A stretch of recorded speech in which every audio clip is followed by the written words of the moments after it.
are streaming at the back, so I wanted to make sure that we're ready. So, okay. So, hello, my name is Dr. Meredith Anderson. I'm the Director of K-12 Research on the Advocacy team at UNCF, and we are excited to have you here for our panel. Our session title is Strengthening the Black Educator Pipeline.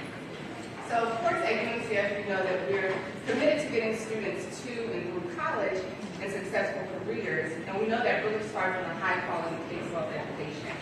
And that education should include diverse, highly qualified Black teachers. But sadly, we know nationwide, only 70% of teachers are Black, and 11% of clinical principals are African American as well. But we know they have benefits for all students, not only Black students. So consider a couple of these stats. Black teachers decrease the presence of Black students receiving exclusionary discipline. Schools with larger numbers of Black teachers or Black principals have a greater representation of Black students in gifted classes. Black teacher expectations for Black students are about 30 to 40% higher than non-Black teachers. Black students, who have just one Black teacher by the third grade are 13% more likely to enroll in college. And as our forthcoming research will show, we conducted research with African American parents. Black parents whose children attend schools with more Black teachers are less likely to report exclusionary discipline for their children, more likely to agree that their school does a better job offering cultural and racial lesson plans. And they also, when Black parents have more Black teachers in school for their students, they're to represent Juneteenth on the Black History Month program. But they're the disruptors in an education system that often devalues them. And the work that they do for our children is not only revolutionary, but it's transformational. And so we know that HBCUs are critical to diversifying this teacher and resource. So today we're really going to delve into that more deeply, but then talk about the role that HBCUs play in creating this diversified plan. So today for the panel we have Sekou, who's our VP for Advocacy and Student Professional Development Program, that's going to moderate the panel for us. And I'll just give a little bio on Sekou. So Sekou leads our advocacy efforts at UNCF to ensure more African American students will be college ready and better prepared to understand advocacy. But he's been director at HBCUs and Teach for America. He has a bachelor's degree in business from Morehouse College and a master's education degree in early childhood education from Georgia State University. So it looks like that.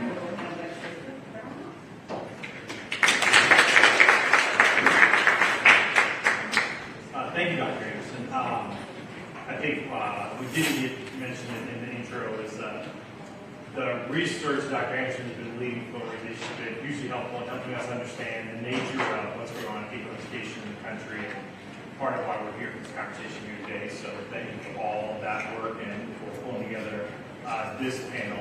I'm looking forward to having a great conversation with our panelists today, and then we're going to make some time to invite all of you all to this conversation as well. So any questions you have during the course of the conversation, please write them down, and we'll make sure to get to as many of the audience questions as we can. So we take a little bit more about myself and sort of why this particular topic is to be, and then some of the work that we've been doing. So I've been with UNCF now. I know many of you I've met in the last 2 years where I've actually not seen you in person. And thank you to everyone for giving up their time, their energy, and being here today to be a part of this conversation and the conference in general. It's great to see so many people committed to educational equity and improvement for African Americans in particular here together. So in the last 10 years, we've been doing a lot of work at UNCF to figure out what can we do as a leader in Black education, in particular the HBCU sector, to improve educational outcomes for Black students. And one of the things we learned, UNCF has been doing a lot of work for 77 years. One of the things we've learned is that one of the principal challenges to a lot of Black students getting a college degree is actually not getting prepared for college in K-12, and then also not, frankly, being inspired to or informed on how to go to college. I'll tell you honestly, I'm of the belief that if you are college interested and proximate to college ready, a good college can get you through. The problem is if you don't have any interest, knowledge, or readiness that you should be going to college, it becomes harder for college to really change your life. I think that those of us who have college going in our family and personal experience can testify to the importance of a life-changing experience. I'm also, as Meredith mentioned, a Morehouse graduate, and both my parents went to HBCUs, so I think that I have a personal perspective on the power of HBCUs to both get young people ready for success in careers in life, but also to sort of, frankly, get them ready for the realities of the world that we actually live in. We're still all working every day to make the world better, but I think we have to be real about the way the world is. I think HBCUs do and have for decades done the really hard work of helping African American students get prepared for the realities of the world they're going to face after college. And so we have looked at, okay, K-12 has to do more and better to help young people be ready for college. It's got to do more to inspire them to go to college. And part of that, as Mary pointed out in research, is who's in the classrooms and the school buildings there to do that. Because a lot of the experiences actually trickle down to just simply who's in the building. What are the role models students are taking away from the people that are in the building with them. And so we've actually been doing a good amount of work on this. We've researched parent perspectives on what it is they want for their children in schools. We've gotten perspectives from African American leaders about what they'd like to see improving education. And we've heard even directly from students about what is it that's happening in K-12 that's helping them and what do they need more of to prepare them for success. Additionally, and we're going to hear a little more about this today. I'm excited to hear more about the legacy of this work. We've been running a fellowship program for a little over a decade that's been helping African American and HBCU students experience many of the opportunities that are in the K-12 education sector, and that's both in the public sector through government and through schools, but also in the nonprofit sector to help more young people realize that there's a lot of opportunity for them out there in helping to transform and improve K-12 education. Some of that is in classrooms, some of that's in leadership in K-12 schools, and some of it's in other parts of the K-12 world, and some of our panelists are going to talk about the work that they do that's really important in that space as well. And we've seen innovation in the HBCU sector on teachers as well. Some of you are familiar with the Norman C. Francis teacher residency program that was uniquely designed to meet the needs of New Orleans specifically, and its need to get more people ready to be successful teachers of students in New Orleans, and so the unique perspective and needs for the students there. And then I think some of you all probably familiar with this, we are now launching an initiative at UNCF with HBCUs across the country to build more teacher pipelines and pathways for people from Black teachers and HBCUs to help get more young people into the space. And I think, as I've talked to some of you all about, some of that we believe requires taking some non-traditional approaches, building some programs, opportunities that will help young people explore, figure out the right way in for them. Not everyone's path into the classroom is the same. I started my career as a teacher corps member in the very early years, and then started a career and taught for a decade in elementary schools. I know a lot of people who start through traditional pathways. Full disclosure, I'm the chair of the board of urban teachers that runs the teacher residency program in Dallas, because I have somebody from the area, in Dallas and in Fort Worth, Texas, as well as Baltimore, DC, and we're launching in Philadelphia. So I think that there are a lot of different ways to do this, and we want to be encouraging of more institutions, more people to explore the variety of paths in, and then to help all the young people figure out what's the right way for me to learn more about the way into a career in K-12 education. So with that said, I'm looking forward to having a conversation with our panelists. And so I'll take a minute to do brief introductions of our panelists, and then we will get in. See the next one, so I'm going to work from my right, from my immediate left first.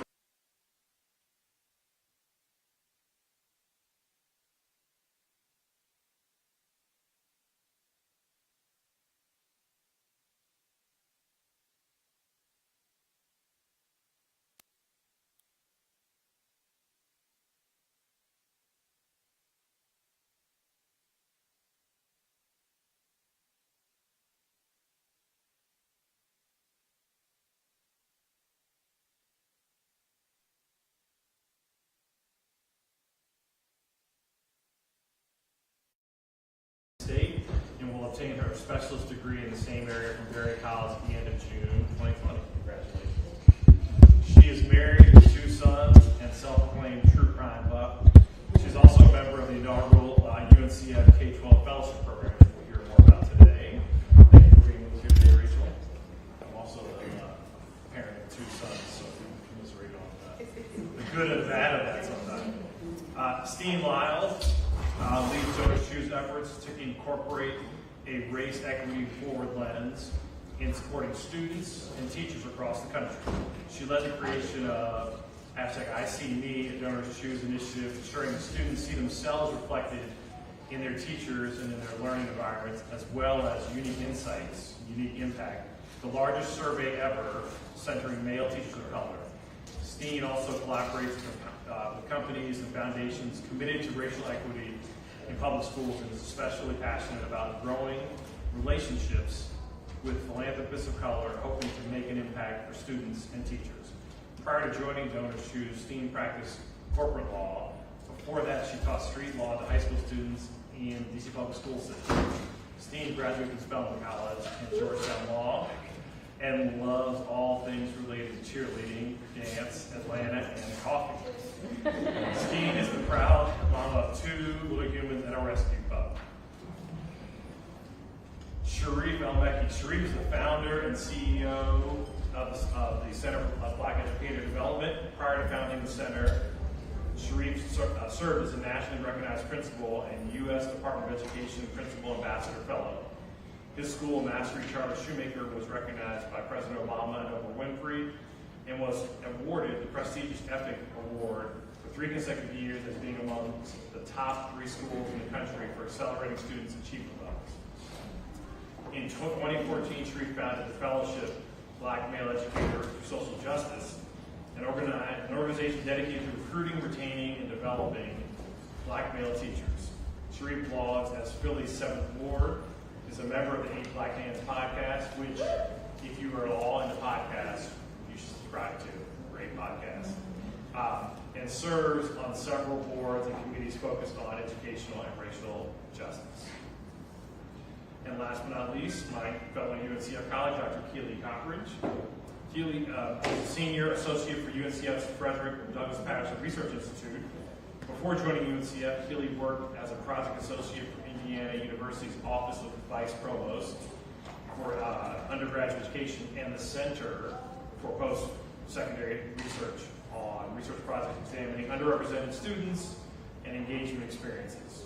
Keeley's a first-generation college graduate who obtained her BA in psychology and Master's of Science in social work at the University of Louisville, Kentucky. She's currently enrolled in the higher education doctoral program at Indiana University, where she will defend her dissertation examining the college choice experience of black college women, I think, in December 20, I don't know if I have it wrong or if I read it wrong. All right, so those are our panelists. Looking forward to hearing lots from them today. What was that, Keeley? Oh, no, history. Okay. Finished? Yeah. So then she defended her dissertation in December 2020.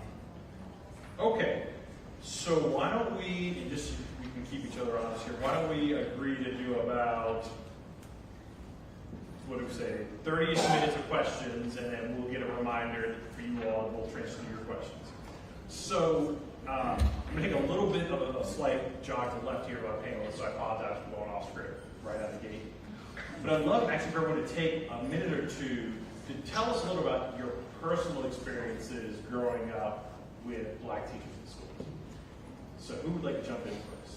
Keeley, you'd like to be ready. Yes, Miss Buckner, 5th grade. She was in charge of spelling at Morningside Elementary School.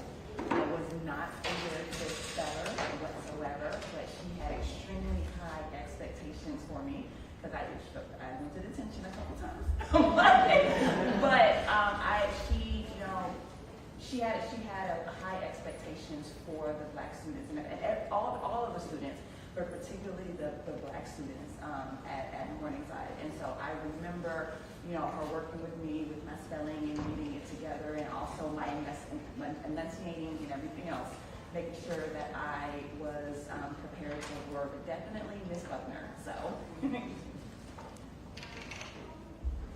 I can go. So I grew up on Long Island in New York, and I actually did not have a black teacher until I went to Spelman.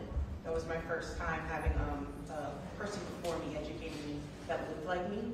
I believe a lot of that is because growing up, being gifted and being an AP, right, those teachers in that area in New York are typically Caucasian, and so I didn't have the experience. I think maybe my track coach was black, and then other than that, I didn't have it in K through 12, and so it is really important to me to have these conversations and to talk about the recruitment of black teachers, especially in those areas, so that not only students who live in predominantly black areas can see someone in the classroom that looks like them. That really resonates too, because when I think about, for me, business is personal since I'm in the racial equity space too, but both my parents are teachers, both of them graduated from HBCUs, but the person that I consider the most influential in my education was my dad's mom, so my grandmother, who, it was rural South Carolina. She didn't graduate from high school. She had a third grade education. I didn't know until after she passed away that she couldn't read or write, because I thought we were reading together, but I realized as a kid I was like reading with grandma. But I think about her now, which is like the power of like seeing yourself in your teacher was real, because I would see my parents go off and teach, but then for me, my first teacher that was a black woman was kindergarten, and I think it took till about 12th grade. And so I saw another one, but every single time I was like looking for grandma to make sure that someone could kind of nestle next to me, like nice and robust, and like we could read. And so yeah, I think about grandma as like the best teacher that I ever had, and I look for moments to make sure that we think about education very differently than perhaps we might otherwise do. I had the opposite. I had one white teacher until 10th grade in high school. So my elementary school was a kind of a freedom school experience. Started by parents in someone's house, and then evolved into brick and mortar. And they were just all not only pro-black, but they were all revolutionaries and activists, and they didn't separate education from activism. And so that was just like the ecosystem we all grew up in, and that continues to color my perspective of education today. But they had that type of impact. Yeah, I appreciate that. And I thought about this actually last night when I was sort of reading through, getting ready, because it occurred to me, and this is really helpful, because a lot of times when we think about the stats around, teachers in schools, we hear the numbers, which, are the numbers in aggregate. What we don't necessarily get is a picture of what might be happening in a given school or another. And I think that sometimes we actually have the extremes happening. That, you hear about single-digit percentages. Well, but for some students, that might actually mean, there are some black students that don't have black teachers. And there are others, because I think, Sharif, your experience is much more like what I had growing up. And I grew up in DC public schools in the 70s and 80s. And overwhelmingly, the teachers in the schools I went to were black, which is interesting in part because the schools I attended were neighborhood schools in predominantly white neighborhoods.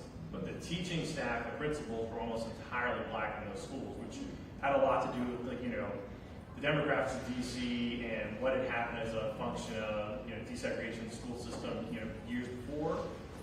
But I think that oftentimes, right, we can get sort of caught in our experience is the experience other people had. And I remember getting to Morehouse and having classmates who said, this is the first time I've been somewhere where either the majority of students or the majority of teachers are both black. And I'm like, what? And I think that, it can be hard to wrap our heads around.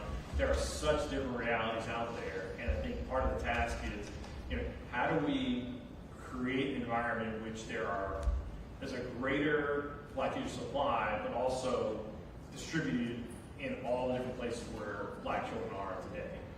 So I can jump right into that and sort of hear from you all your thinking around, so what do you feel like the best practices are right now in recruiting black teachers and principals into schools? And tell us a little about your personal perspective on that.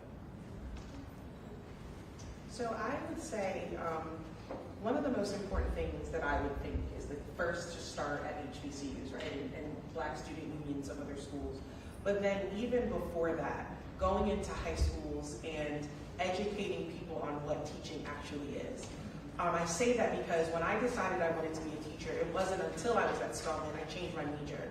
And the first thing I remember my parents saying to me was, they always push black people into the service positions. So my mom was against me, being a teacher or a nurse because she felt like those were the things that they push upon black people.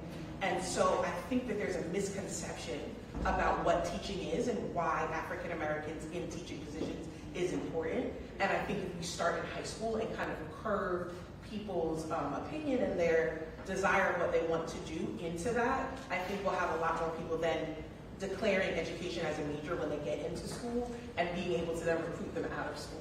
I also think that having people understand how important their presence is, right? So not necessarily making someone feel like, okay, well, I'm gonna recruit you here and you're gonna be our token, African American, but we need to be a multicultural education, institute, and we need you here for these purposes, letting people understand why their presence is important.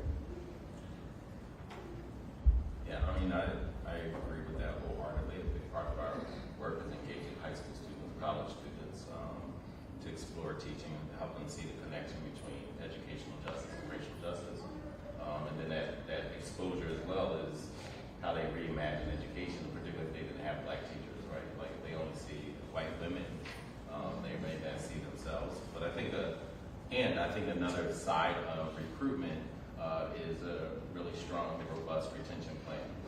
And I think a lot of districts are running around, they find recruitment sexy. Many of them are approaching it almost as if they're on a safari. Look at that magical Negro, how do we get them into our district or school? When it should really be, how do we, what's the retention, what's the ecosystem? And how do we make sure, as a part of the retention, which is kind of the best recruitment plan, right? Like those black educators will be ambassadors to others, but if they're leaving, particularly because they have a whole lot of colleagues who are anti-black, then that's sending a message and it's broadcasting like this is not a safe space for potential black educators. So what that means and how we communicate in the with the black water cooler, whether it's water cooler, dining room table, or black Twitter for that matter, what's being received by other folks will help with recruitment in itself. So in the study I'm focusing on, which is on HBCUs, teacher education programs, there are formal and informal best practices that are being implemented to recruit. Formalized practices is a focus on paraprofessionals. There are quite a few teaching assistants, quite a few parents that are actively engaged with the school, and so many of the faculty, staff, the teacher education faculty and staff go and say, hey, you're doing an amazing job, did you know you can do this? And so what they then talk about is the alternative teaching, the Master's of Arts in Teaching programs, as a way to recruit them into the teaching field. Some of the informal is, many of the faculty and staff, when they intentionally step outside of their home, they are a walking billboard for teacher education. And what I mean by that, they are very intentional about wearing their t-shirts. When they are at a football game with their child, when they're at a soccer game with their child, they're intentional having their business cards there to say, hey, parent, you are very engaged in your child's life. Have you thought about being a teacher? So for them, the recruiting, it never stops, right? Because every opportunity for them to get in front of a face of someone who may be interested in it, that's their opportunity to speak on it. From a high school standpoint, from my study, many of them many high schools have future teachers associations. So they have created partnerships with the high schools to invite juniors and seniors to their campus to let them know and gain insight about the life of being a teacher. But the recruitment from an informal and an informal standpoint, it never stops at these institutions. So. And I imagine too, I get excited too thinking about a couple of folks I'm college with, a couple of cheermate this year. So I think about HBCUs, they're not black versions of predominantly white institutions, right? They are created for students of color, they're created for black students. And I think the same for recruitment programs, right? Tailoring a different and unique approach to getting black educators educators in the door is really important. And when I think about one, I imagine later we'll talk about the study that we launched for Black male educators, and we worked closely together on that. But one of the universal findings that was not race specific or even gender specific was a universal finding that having a great teacher inspires the kid to want to become one. So we looked across every platform. Is it gender? Is it race? Is it Latino educators? And across the board it was, what inspires you to want to become a teacher? I had great. And so I imagine there's something too, like actually just creating great educators is like an internal platform for more, I guess, evangelism in the classroom to bring folks on to become teachers. Hey, Steen, that's really interesting. And so it made me think of, so my first day teaching, as a PS65 in South Bronx, New York City, staying outside on the playground to pick up all the kids. And so they have all the classes lined up at this old school in New York City. We've got size, place, order, boys and girls line, standing there. And so the kids are standing there, I walk in the front of the line. This little girl looks up at me, she goes, are you gonna be my teacher? It's like, yes I am. She said, you're the first man teacher I ever had. I'm like, this is, 7 years of like New York City public school. I was like, and this is funny because I'm thinking like, I've thought through everything, I'm ready for it, and I'm like, God, we haven't walked in the building yet, and this kid's already throwing curveballs at me. So I'd be curious, like, you have to talk a little bit more about like the research you all have done, particularly on male educators. What are some of the things you think are really important people to know, or perhaps some things that are perhaps less obvious that you all want people to know about how we really turn the dial on increasing the number of male educators in the space? Yeah. So I should share at the outset. So if folks don't know DonorsChoose, our mission is to get resources into public school classrooms. And so we believe that where a student lives, nor their race should dictate whether or not they have access to books or go to classrooms or field trips or whatever. So part of the way that we built out our platform is that teachers come to our site and they create a classroom project, but we began to build out as a part of our racial equity strategy. If you were to come to our site as a teacher and create a project, we now say, hey, by the way, tell us your race, tell us your gender identity, tell us where you went to college. And that has allowed us now to have, over the course of our 20 years in the organization, the past 3 years, we have a database of about 500,000 teachers who have shared that information, and 100,000 teachers of color. So all that is background to the scale at which we can ask teachers a simple question to learn and get a pulse on what's happening across the ed space. And so we launched this study, and Sharif and I have partnered really closely on this, basically trying to figure out what is it that's unique about the male teacher of color experience. But the findings were most distinct for Black male educators. So I'll just sprinkle like 2 findings on, which were, we found that Black male teachers reported spending on average 4.6 hours a week tutoring students, 5.4 hours mentoring students outside of class, and that is more than any other demographic. We also found that even those teachers who reported spending more time with students outside of class, it did not affect their feelings of burnout. So they weren't saying, I'm more burnt out for having more students in my class, or I'm not more burnt out for spending more time outside of class tutoring and mentoring. In fact, I'm slightly less burnt out. There's something about this as a Black male educator that feels right. And then HBCU graduates reported the most engagement of all. They had more students in their classrooms, they had more hours spent tutoring, and more hours spent counseling than any other demographic, which, I mean, we were excited to share that with the team at UNCF because it really shows across tens of thousands of educators talking about a unique finding showing the real power of teachers who graduated from HBCUs being really impactful in the classroom. I mean, it does a lot explain my first 2 years in New York City, like why I spent all this time.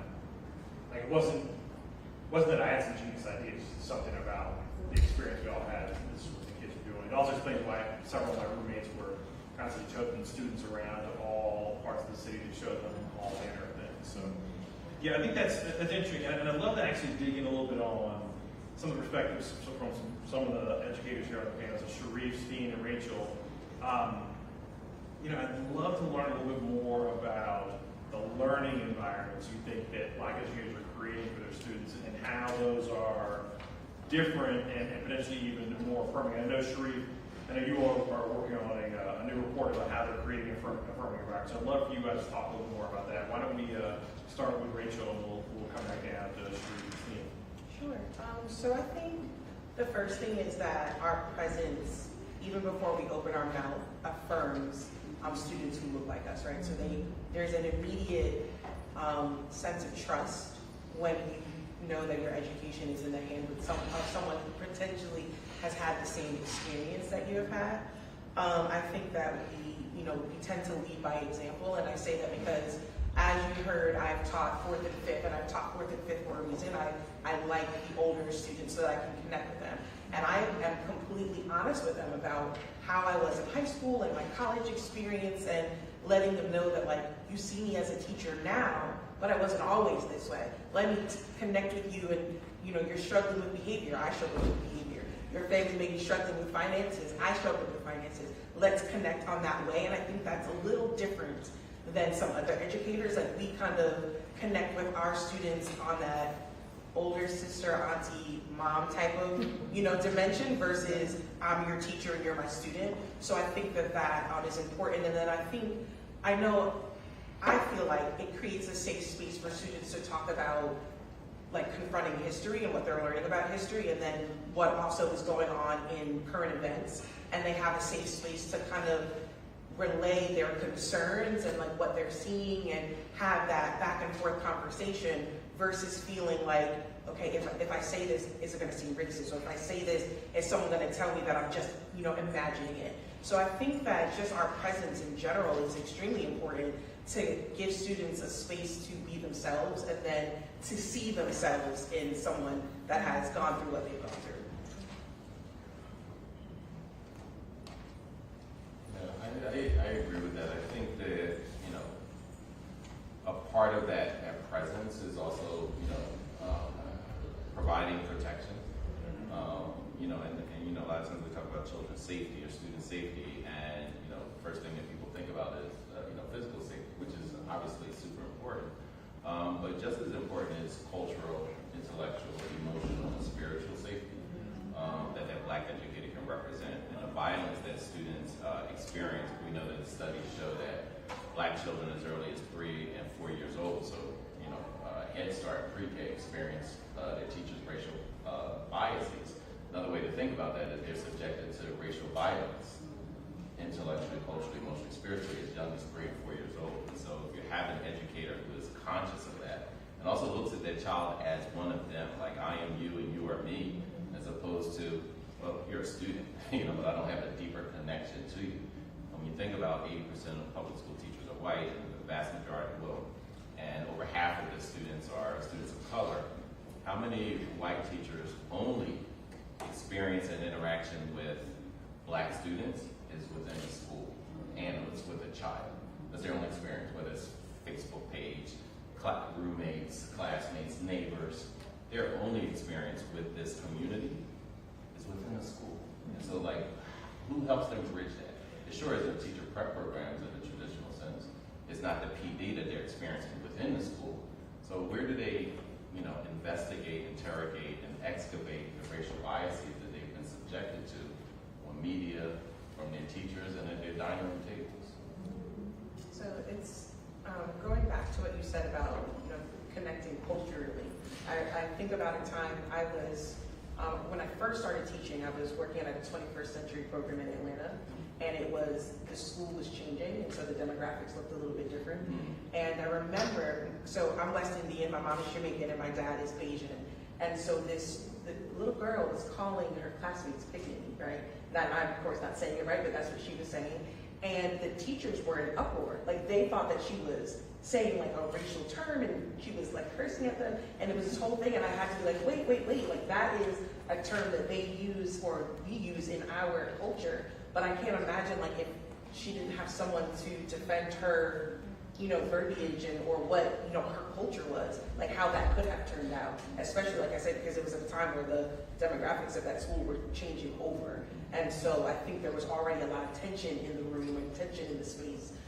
So yeah, that brought that to mind when you were saying protection culturally.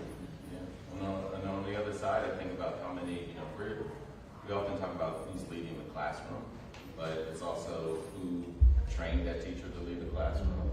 It's who's creating the policies within the school, who's the instructional coach for that teacher, right? And then who's publishing materials, right? And so if we know that black children are more likely to see a talking bear or a talking rock than a character that looks like them, right? Then who's mitigating for that? Is the black teacher that's supplementing and saying like, hey, that's crap, here's what I'm adding, right? And if somebody's just wholly unaware, they're not supplementing anything. If anything, they double down it. They're going to double down on that and say, yeah, you know what, like, and basically telling children, black children, you're stowaways to this American thing. You're not actually participants and contributors to society, civilization, etc., because they have no context of the actual history of black folks in this universe. I'd love to sprinkle in one of the stats from our platform because I think this idea gets me so hot. I have a 5-year-old and 2-year-old, and my 5-year-old is autistic. So this idea of seeing yourself in your teachers, but also in your learning environments, and also in your books is really important for me personally, but also it's important in the classroom because, of course, we all know, and I think Meredith, Dr. Anderson shared this, that the research is really compelling that when students see themselves in their teachers and in their learning environments, so in the books, in the posters, they have more academic gains, they're more likely to graduate. And one platform, this is an older stat, so it's like a few years old, but we actually looked at some research around in schools where 75% or more of the students are Black or Latinx. White teachers and teachers of color were requesting books featuring protagonists of color, so that's great, but the book titles were different. So we're talking about Brown Girl Dreaming and I Love My Hair, making the top 10 books requested across the nation in schools where 75% or more of the kids are Black, versus other book titles not even making the list when the teachers are White. So this idea of teacher diversity and what's taught and the resources in front of you is really, really, really powerful. So this idea of the unique perspective of teachers of color and the power of students seeing themselves in particular resources is just really scary because we all know what's happening nationwide right now. Yeah, and picking up on that, I know that Sharif's doing some work on and talked a little about the social justice aspect of this, and I'd love to hear both from him and from Keeley about some of the research she's done about the unique experience since you're having HBCUs. I think that's part of what we think there's a potential solution for on how we leverage the HBCU experience and really promote social justice in teaching. So in teacher education programs, one of the things in talking with the faculty and staff at our institution, they are explicit in highlighting the impact that Black Americans have had on public education. They talk about, how they literally built America's public education system, and it is centered at these institutions. In addition to that, when talking to the faculty and staff, they highlight the hard work that it takes to prepare the next generation of teachers. And a lot of that is incorporating caring in curriculum and co-curricular activities. And so what caring looks like is the infusion of culturally affirming texts and practices. It also looks like being very strategic because out of all of the majors that a college or university has, nowhere is the state government more embedded and enmeshed than in teacher education programs. Especially, mind you, these education programs are most are in Republican-led states, right? So for many of these faculty and staff, this is a curriculum, this is what we want you to do, that is all. And so for many of the faculty, they have to embed it into it, right, to ensure that we are meeting the standards, right, but we are affirming our students, but also teaching, preparing them for the students that they are going to serve. And one of the things in talking with the faculty and staff was serving. This is a serving profession, and they made it very, very clear. This is a passion that they have. And so you saw that in a curricular standpoint, and then co-curricular, again, state government is heavily embedded. So many times their hard work was the creation of professional development opportunities outside of the office hours on Saturdays, right? Where they're focusing on the Black child, they're focusing on African American males, so focusing on various demographics to further support and educate their students, but also the community that they work in. So those are just some of the things that. No, that's a great idea, and I hadn't thought about it from that perspective. Like the government is so deeply embedded. we in trouble, y'all. But on another, I think a part of it is, when you look at how teachers are trained and developed, educators in general, the superintendent, principal, whatever, what they typically learn, if it's not at HBCU, is they learn about white educational theorists, white behavior theorists, white child psychologists. They become enmeshed and scholars or students of Piaget, Freud, Horace Mann, John Dewey, and they never look at what did Dr. Carter G. Woodson say about teaching and learning and the experience that students should receive. What did Lucy Craft Laney and Meredith and their cohort of, if you ever read The Forgotten Sisterhood, those 4 black women, like just really, and did incredible things. How many teacher prep professors know what those 4 black women did? And what is the black teaching tradition? What's the, you talk about like service, right? Like so when Mary Church Terrell says, well, as educators, we lift as we climb. And if you don't have that kind of context and that perspective, and when I think about Dr. Mark Ryder, a black man who looked at me and said, oh, I see the activism, but I wasn't interested in teaching initially. I wanted to be a lawyer and said, oh yeah, I'm going to fight for, because that's what I saw. And he helped connect the dots between educational justice and racial justice. But what he said, and I think it's very consistent with HBCUs, he said, the purest form of activism is teaching black children well. And if I take that and look at HBCUs, I'm like, oh yeah, that's that same philosophy. So if that is where we are growing and nurturing future educators, then they're going to have that same paradigm and mindset when they enter the pre-K-12 space. So I know we've got a partnership with the Second Class. Yeah, no doubt. Yeah, and so and we'd love to talk to people more about that. And we talk about some of the things. You've got the UNCF K-12 Education Fellows Program. I love. I'm going to make this the last question for me, and then come to questions from the audience moments. This is the warm up for you all. And just as a quick primer, as you think about your questions, when I turn to the audience for hands for questions, if no hands go up, but people look down, the person looks down, it's called class for teacher. So just FYI. But I'd love to hear from each of you.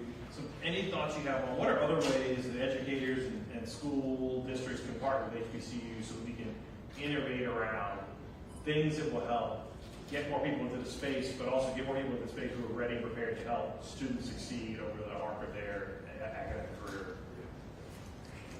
Does anyone feel that you go? So one of the challenges when talking to administrators, the HBCU education administrators, they did not expect the negative impact of social media on teacher education. Because a negative viral video will go faster than anything positive, right?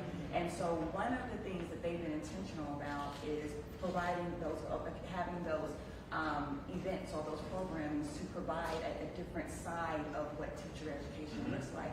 Because when they're talking to, incoming students, they're saying, oh, I saw this video, and it's like, well, that's not what teacher education or being a teacher encompasses, right? So a part of recruiting is providing the human capital and the funding, to assist these our institutions in engaging with these students on a personal level to show them of the other side, the positive sides of being a teacher.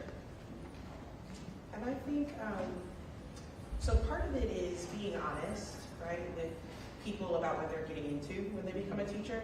As you stated, it is a career of passion, right? So it's not always, you're not, like I tell my students all the time, I get paid in pennies, and they think that I'm joking, which I am, but it's not going to be the most lucrative, profession. So you have to take that off the table. Like if you're coming into it for that, and that's not your passion, you have to take that off. And then two, I think, going back to what I said earlier about talking about the importance of Black educators. I changed my major because I heard about the cradle to prison pipeline. And if you guys are familiar with that, really dumbing it down is, the U.S. builds prison cells based on third grade math or reading scores. And so basically saying if third grader can't read by the time they're in third grade, they're probably going to end up in prison. And that really affected me. Like, I really was like, oh my gosh, I'm gonna be a third grade teacher, and I'm gonna teach every kid that I need to read, and I've never taught third grade, but that was, what got me into it. And I think allowing, like, peeling back those layers and like exposing that and saying, this is why we need you. And then the third thing I would say is to go to the colleges, the HBCUs, the local schools, and bringing people who are in the educator preparation programs in and showing them the real of teaching. I promise you, what I learned at Spelman, and I will never forget, I always value that, but it has nothing in comparison to what I learned on my first year of teaching. There's such a disconnect between what you learn in an education preparation program and what you actually experience day by day.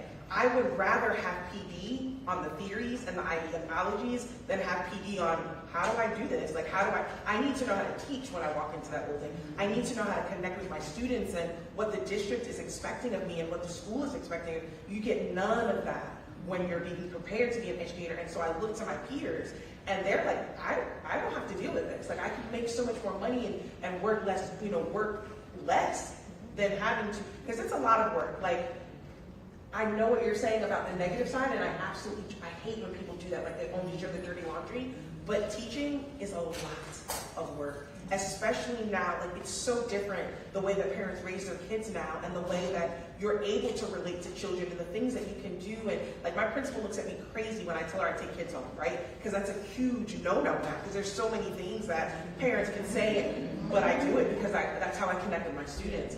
But it's just, like, people need to know what they're getting themselves into and be prepared for that and understand that your reward comes from the activism that you're doing through your classroom. Like, you may not be picketing and you may not be, on the steps in DC, but you are changing the lives of students every day.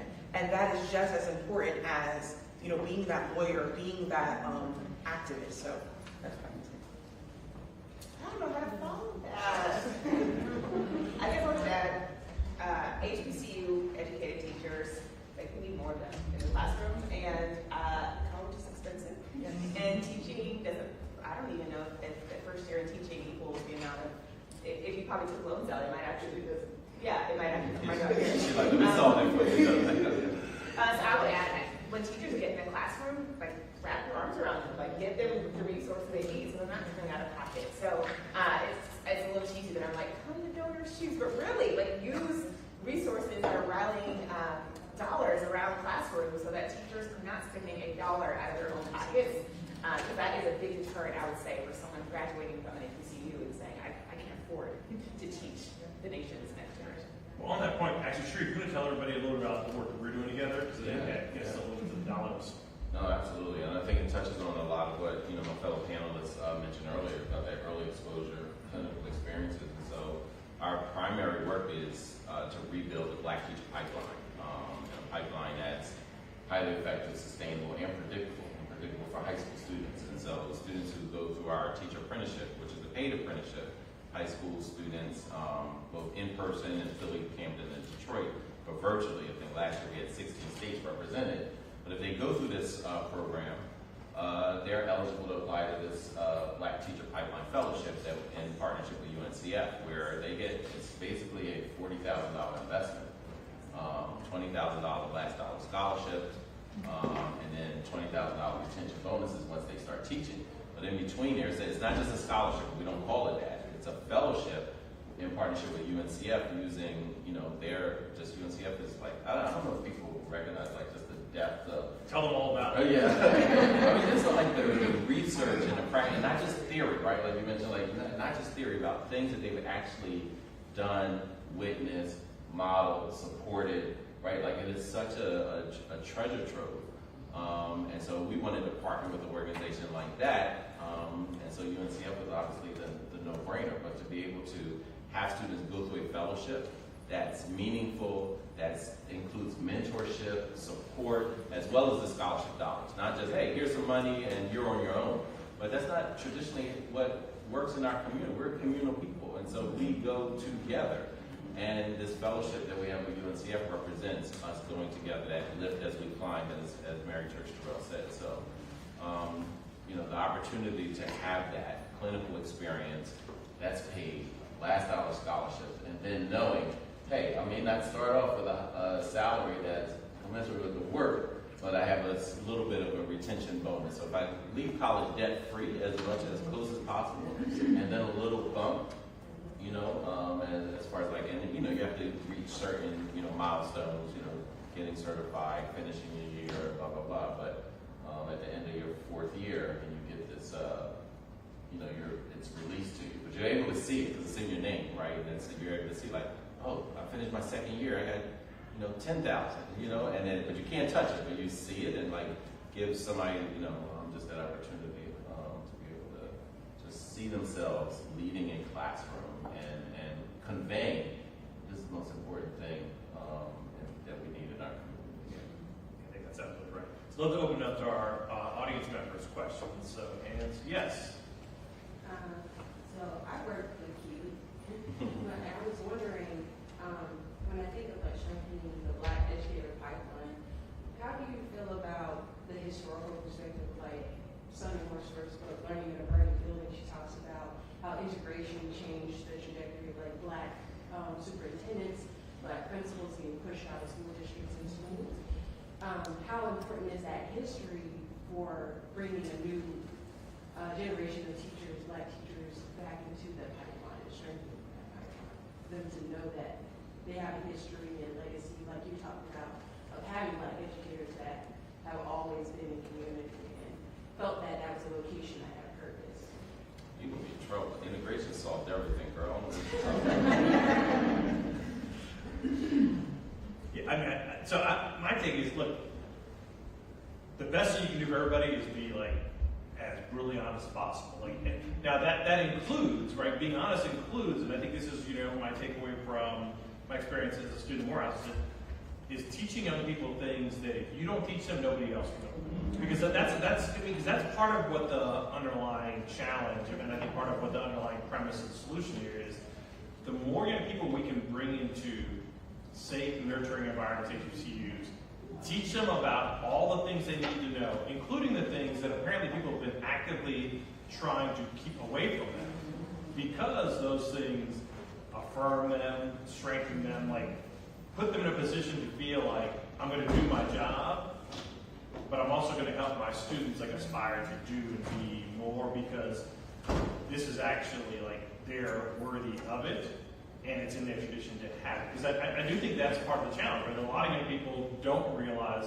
there's a history of a great many of these things. I think, like for me growing up, part of the experience was like, yeah, I should be able to do all this because like I've seen people doing this before, but a lot of students have not. I think that's part of what we want to make sure is happening, is put them in places where people are going to tell you about all the things you're capable of, and all the things like you and your people have actually already done. Not like it's some mythical, possible, it's like, no, people did that before. People have just been trying to make sure you don't know about it. Yeah. And when you're looking at the curriculum, and faculty were describing what they were doing, it's laying it on thick, right, about the impact that Black Americans have had on public education, and clearly like identifying what tactics were being used and what the things that they did in order to create those teachers, you know, and also the advocacy, the impact that these teachers had in social justice and advocacy for, you know, Black Americans. So making them aware of, you know, like we are public education. That's it. Right? And so, you know, recognizing that impact is incredible for any Black freshman or Black non-traditional teacher education major to know that you built this. That's literally what happened, you know? And so that really helps just confidence and just affirming who they are, who we are as Black people. Yeah, I think it's absolutely critical to teach truth, and no matter where you are. I think it's important, you know, once there's a narrative in anywhere, but you know, America has a very particular narrative that it wants to portray. And so we celebrate things like Brown versus Ford without, you know, we want to flatten everything. Without, you know, and the idea of an educator is to like uplift, right? So the Black Panther Party, the chairman Fred Hampton used to say, you know, elevate the inconsistencies. So what's inconsistent about Brown versus Ford? what happened as a result of that. You know, and letting students know, like, yeah, almost 40,000 black educators lost their jobs, were, you know, demoted, laid off, outright fired. You were a principal, now you can hire because you're a janitor. Let's talk about why they accepted black children. You know, was it because they just loved black children and felt like, you know, they saw the light and wanted to do right by them? Or was it like, oh, federal dollars are tied to them? You know, my friend Chris Stewart said black children was the new cop. And so that was this way to continue to make money off of it. Like, all right, because some said, like, forget it, we don't want your money, federal government, we're going to shut down. Others like, yeah, we'll take the money because it's tied to that black child. But there ain't no money tied to that black teacher, so we ain't taking that. And so making sure that we are continuing to teach accurate history as a part of not only, you know, educating, but activating our black youth, and for that matter, America as well. You know, even Dr. King, when they talk, you know, a lot of times people are shocked because I tell them, like, you know, Dr. King said, yeah, all this integration. I'm talking about public spaces where our tax dollars go to. Don't take our tax money and then say we can't use that bathroom, or can't sit here, or can't do that. And he told black teachers, don't send students to people who don't look at them as whole. Now, why is that erased? That should be on Martin Luther King Day. He said, y'all can't teach our kids. Put that on, put that on the tagline, you know, so, Yeah. So, Ms. Haywood? Yes. Mentioned the theory of teacher prep. That, you know, that you learn theory and all of these things, and not how to be first aid ready. So education is constantly changing. 10 years later, ed prep is still 20th century curriculum. To the panel, I'd like to know, based on your research, what you found in the various studies, what would you recommend teacher ed programs do to not continue the 20th century, but to move us ahead with our mantra still on our shoulders? So that's the difficult part.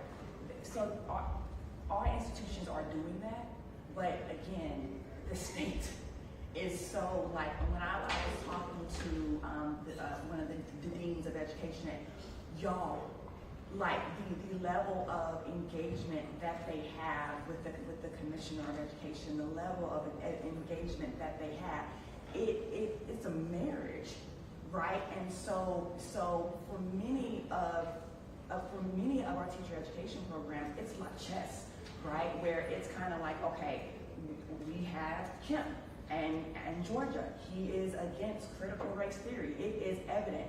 So it may look like, okay, we might not say it CRT, but what if I hired someone with a background in African American studies, or with the background or research in critical race theory, right? So you can do it, you know, but listen, you know, it's a lot of negotiation that they have to do. So it's happening, the innovations are happening, but from us, you know, as citizens,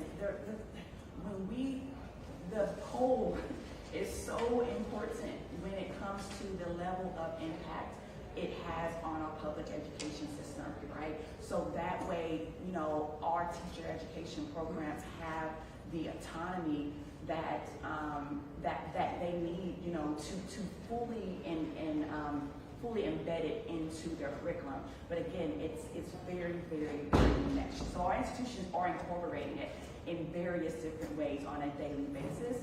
But, you know, again, the state is heavily involved. I would add to that this idea of, you know, I think you got to be creative and forward thinking. And, you know, it's unfortunate a lot of folks in the ebony and ivory towers think they know everything. And some of them, I've met several who've never even stepped foot in a school. You know, and as far as the leadership, and like how are you really preparing, right? Like, and so when Brian Stevenson talked about proximity, that ain't just for criminal justice, that's for you too. As you know, you're working in a college, and you don't know what it's like to lead a fourth grade classroom or lead that school space. And so I think a part of it is like, how are they partnering with pre-K-12? Right now it's a lot of just finger pointing and blaming. Pre-K-12 blames higher ed blames pre-K-12, then right, like it's just this cycle. But how are you partnering? I remember as a principal, we partnered with Drexel University for some things. We partnered with Cheney for some things where they were coming in, right? Because then it was more like action research. Don't just talk it, does it work with these students in this space and seeing that, right? And so then the professional development is tied also to the work that's being done. Like, okay, can I actually implement this theory in practice and what does it look like? And so then that professor is also learning as well, like, oh, you know, that might not happen for, you know, a knowledge-rich generation that can find, but like, what are the other things they need to apply all the information they have access to? I think things like residencies, and there's a couple universities in the Philly area, their adjunct professors are majority actual teachers.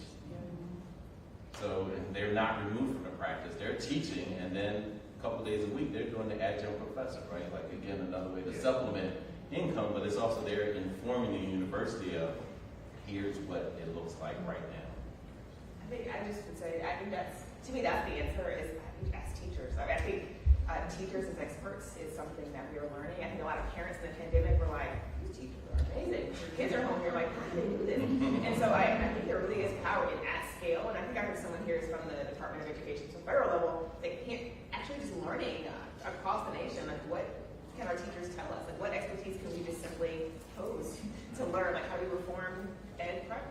Let's ask the teachers what they need. Absolutely. And I would also venture to say building relationships with those teachers that you're placing your students with, right? So I had a student teacher during the pandemic who was from Spelman, and the way that I got her was because I went to Spelman, right? And so I went through that program, they reached out, they said, would you like a student teacher?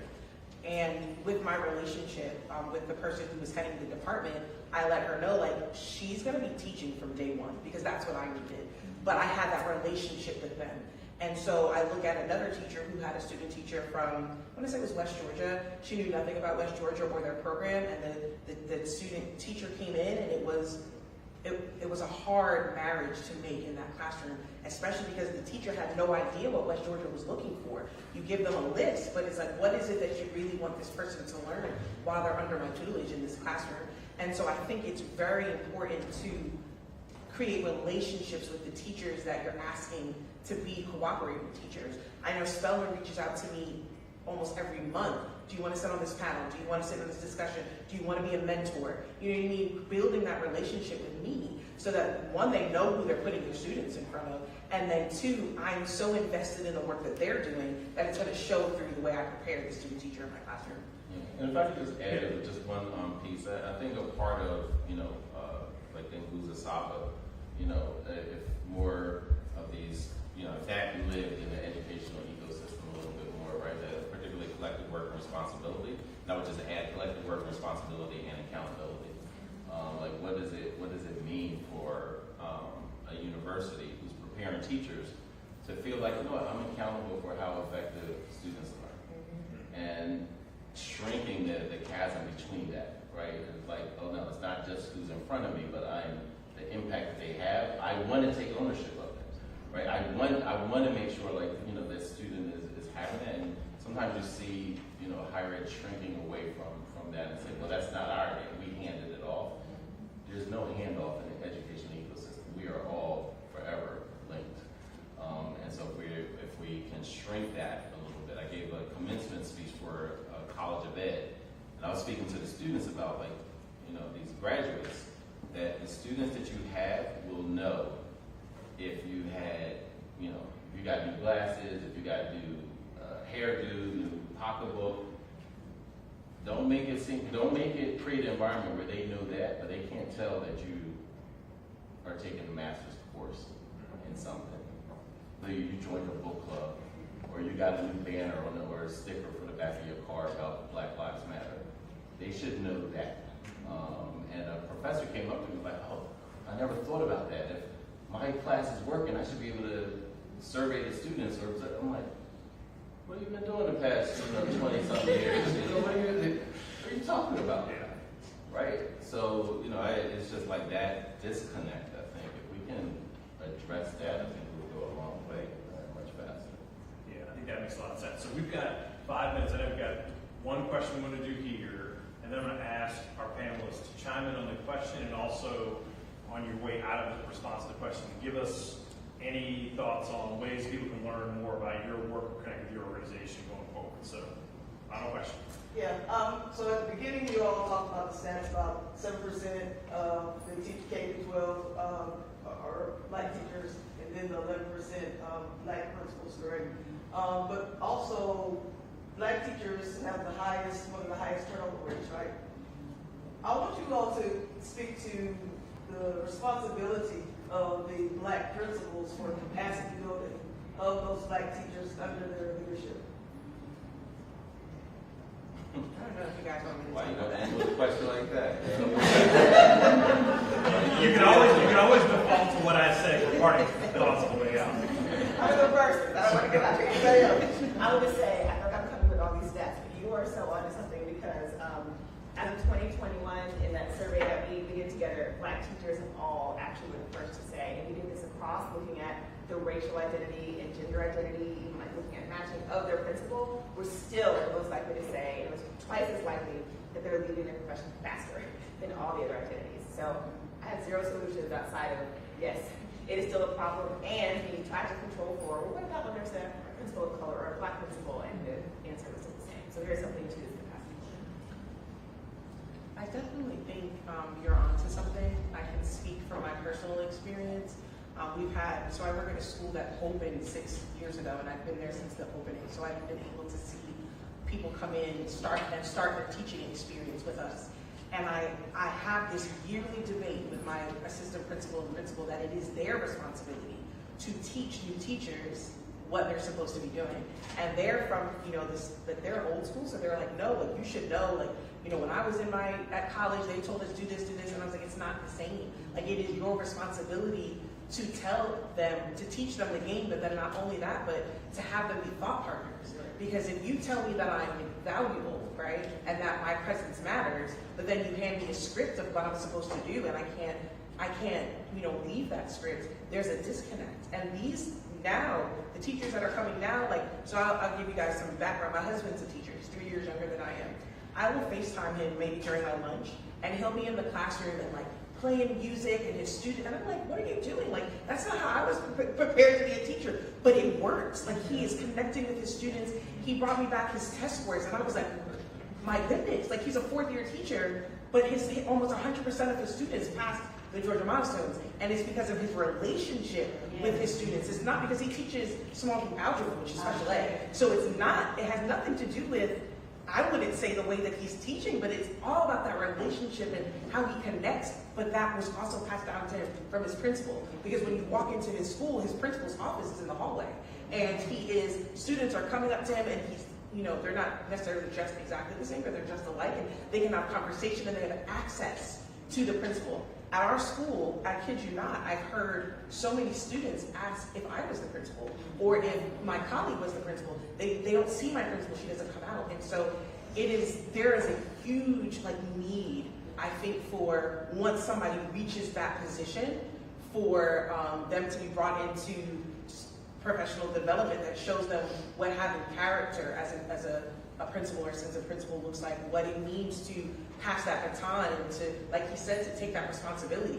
You've achieved this, right? And there are other people who are trying to achieve it. What are you doing to keep people in this profession so that they can get there? It is not, I tell people all the time, you don't have to unscrew someone else's light bulb for you to shine. So it's not, I gotta keep people down so that I can keep my position, but what can I do to reach back to prepare these teachers to take over when I'm ready to leave, or even not even take over, but to have their own. And so I think that there's a lot of misconception about competition in Black education, and I think that people think that once you achieve a certain level that you don't need any more professional development, and I think that that's the opposite, actually. Oh, somebody quoted or tweeted that out. I think it's a two-pronged approach. I think it's extremely important. I think one, I was a principal for 16 years, and I still remember other principals when I first made the transition telling me, keep your head down, you need to tone it down, stop being, you're not an activist, you're a principal. And I thought, and these were Black principals, mind you, and I thought thought like, wow, how scarred must they be to, because they were saying it out of love, right? Like not out of jealousy or competition. They were saying it out of love, like, young man, like, listen, you got a lot of, bright future. We don't want you to get in trouble. And I was like, I can't do that, right? But, but I recognize like what they were dealing with. So I think one is around principal support so that they can lead with authenticity and both the humility and courage necessary to do the work and support teachers. And I think the other thing is making sure that they're aware of, like who they're hiring, how to support. We wrote a while ago, wrote a blog about, principals. If you're hiring and not asking about race, class, power, privilege, then the odds are you're not supporting the teachers and creating an ecosystem, right, of those anti-racist colleagues, necessary. Because a whole lot of folks are talking about, it ain't even the money that's making folks leave. It's like, I got anti-black colleagues and supervisors. And then the other piece, we wrote a teacher retention toolkit that's specifically for, like, we didn't write it just for principals. We wrote it for leadership teams, because a principal can't be everywhere, so what's the ecosystem within the school? Principal supervisors, so less of them will go around to the school and say, your bulletin board is raggedy, and actually give real professional development. And then HR and talent, because if that black teacher says, hey, I'm having trouble, and they're not saying, oh, you're just being overly sensitive, and everything's not about race. You made everything about race. We're trying to make everything about humanity. And so those are the three groups that we wrote the retention toolkit. And it's like open source, and people are using it to develop their leadership teams, develop the ecosystem necessary. And then lastly, you asked like how does the entire, say one grab my colleague Mimi Johannes back there, but then also follow the hashtag We Need Black Teachers, as well as same as the website We Need Black Teachers, which came from high school students, by the way. That's the, I thought they were going to come up with something gimmicky and all that, TikTok smoke and skits, and they're like, no, we want people to know straight shooter, like this is what we want. As a matter of fact, this is what we're demanding. That we need hashtag We Need Black Teachers. So that's the website that's kind of really uplifting their voice and amplifying. Yeah, and I just add, I think there's always a tricky thing here, right? Because we know, like, we need more black teachers, right? And we know we need more black institutions to do more. And then we get caught in this dynamic where we demand more of the people and institutions that have the least, right? Which starts with that. And so I think we have to be forceful about saying, like, we need these things. We also need, like, the resources, which include the flexibility and the freedom to do what needs to be done. And so I definitely find myself, like, trying to avoid the trap of, well, now that we have a black principal, like, demand they do all, like, well, yeah, we can demand all those things, but we better show up and figure out a way to give them the things they need to get the job done. So I think we've got to build more on that foundation. So, what are the partnerships and what are the ways to, support people in their journey? Because one thing is true, and I want to be, like, really honest about this, like, black teachers, black principals, like, being black in America is still hard. And so we ask people who already have it hard in the world to do a hard job and then don't do things to make it marginally easier. I think we have to chip away at, what are the foundations and supports that we can give them to make it marginally easier. And I think the reason why I personally believe that is, yesterday I got a Facebook message from my 7th and 8th grade English language arts teacher about something she saw that one of my kids had done, and how excited she was to see it, and how proud, my wife and I went to school together, so she knew us both, how proud we must be of him, and how proud she was of us, right? And it's like, yeah, she was my teacher like in 1983, right? But felt compelled because of like this community that we're a part of, and I want us to have more of that for more students. Because I think you go back to the stats that Meredith talked about, like putting more teachers that are secure in this is about not just simply my day, but like my being a part of this community has sort of untold upward impact on students. And I think we haven't built enough of the mechanism machinery yet. We need more of the pathways and the partnerships and the opportunities. I think that's why we want to share some things that these different organizations are doing now. I think there's a lot more to do, and I think, we're looking forward to hearing from all of you in various ways, like other ways that we can innovate on this, because I think we need to do more and better. We look forward to that, and to how you connect and learn more. We've obviously got information here how to stay in touch with us, and it looks like Keeley's got one more thing to say. And teacher education programs are recognizing the need, and so when the funding is essential, but when they are writing grants, they are particularly for recruitment purposes. A part of it is we're going to train you to become teachers, but we're also going to provide funding for support in your first couple of years. So that way, from an institution perspective, we can't necessarily control what happens outside, but when we are designing the grants and we're designing our program, if there's any way that we can provide some type of financial support or a group or a support group or something like that, where you graduate from our institution, I'll still want you to come back and just talk about your experience to provide the professional development within those first couple of years of the teacher education, of becoming a teacher. So those are some programming that is being implemented at our institutions to help in that process. Y'all, this has been an amazing session. I want to give it up for our panelists.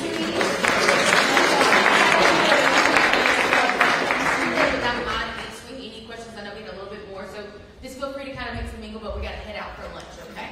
Can I just say something first before we leave the lunch? I can't let this opportunity get away from me. I am Dr. Vicky Robinson. I am with the U.S. Department of Education. I am the director of HBCU and PBI programs. This is hot off the press, so we do have a program that will be announced this summer called the Augustus F. Hawkins program.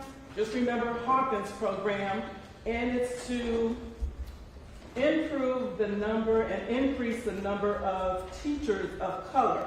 You guys may be familiar with the program we had last year that focused more on black male teachers. This will focus on teachers of color, HBCUs, minority serving institutions, and tribal colleges. And you can reach out to me for more information. So your name again? Vicky, V-I-C-K-I. V is in victory, V-I-C-K-I, Robinson. So it's vicky.robinson@ed.gov. Sorry. I gotta tell you about the money.